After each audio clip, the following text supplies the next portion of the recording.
Aš esu Elytė. Aš iš senų laikraščių padarysiu kaukę. Aš išmingiau rutulį, o mama padarė mano veido formą.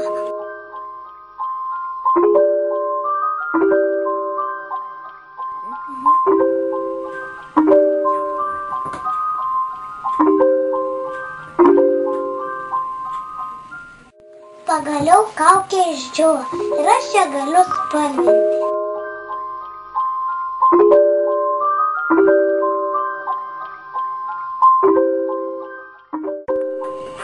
Štai ir pabaigėm.